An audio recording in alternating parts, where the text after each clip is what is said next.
A lot more work to do.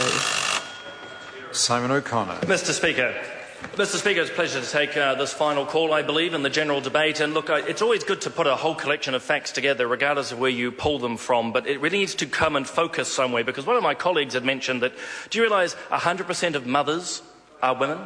Yeah, I mean, there's some statistics there. I know, I'm shocked. So it's all about stats and figures, Mr. Speaker, and there's been a lot of stats and figures being thrown around. We heard from a member earlier, more money for wages, more money for paid parental leave. Boy, I mean, we're hearing about unpaid people in the House. You know what? We need more Crown funding, Mr. Speaker, for that as well. But of course, where does it all come from? And most New Zealanders are pretty smart. In fact, most New Zealanders are pretty smart, and that's why they voted this government in, and they continue to support this government.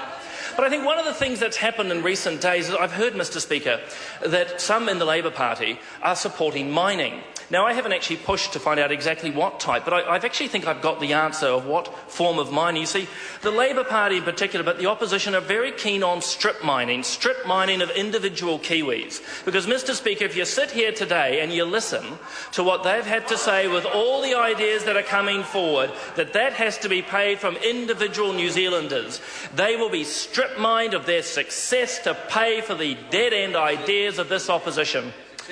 But I'm going to stop there, because that's not exactly where I want to go today. I want to actually address some questions. Well, I was enjoying it, really. It was thoroughly enjoyable. I want to address some questions about my electorate, the great electorate of Tamaki. And can I acknowledge Minister Sharples and what he was sharing about his experience? I'm conscious that another member, I believe from Gisborne, was up. I'm sure that she was trying to learn the great art of being a politician in a great seat like Tamaki. But I want to talk about the Tamaki Transformation Project and what's occurring there. The people are aware that transformation requires change. It's a simple principle. If you are going to transform a community, it requires change. And all of us know in our own experiences and lives that change is difficult. And I've been saying out to the community, and it's a community that I deal with every day. I know some people will jump up and down and say, oh, I attended a meeting. Oh, well done, you know, kudos there. But in my electorate, in my community, I'm there every day engaging. And it's not that everyone is happy, but no one's all upset as well.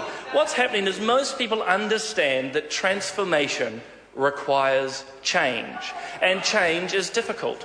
Change is difficult. As I've said to a number of people out on the street in the communities, principals, those who are leaving their homes, because again, I don't intend to go to meetings where people just keep screaming and yelling obscenities and empty rhetoric. I'll go into the families who have been affected, sit on the floor and have a conversation. Boy, is that patronising now? No, it sounds like they've gone very quiet. So it's about engaging with the community. But I've always said to the community that these are the Crown's houses, but they're people's homes. They're the Crown's houses and people's homes. And this is the balance that the government, the Minister and Housing New Zealand are dealing with, Mr. Speaker. It's about acknowledging that change is difficult, but doing all that is possible to facilitate that change. And just recently, in our Eastern Bays Courier, was a great positive news story of one of the Glen Innes community who has chosen to move, has moved into a new, modern home within Glen Innes, within his community, with his family, and he absolutely loves it.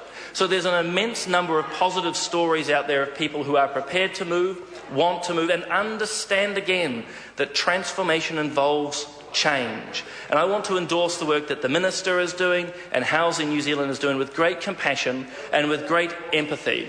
And I want to add at the end, I think, Mr. Speaker, that there is the talk of these protests and so forth, and I've engaged with some of those protesters, but empty rhetoric is not reasons, and using people's lives, and particularly by political parties, using people's lives to score cheap political points is just cheap politics and cheapening people's lives. The people of Glen Innes are proud.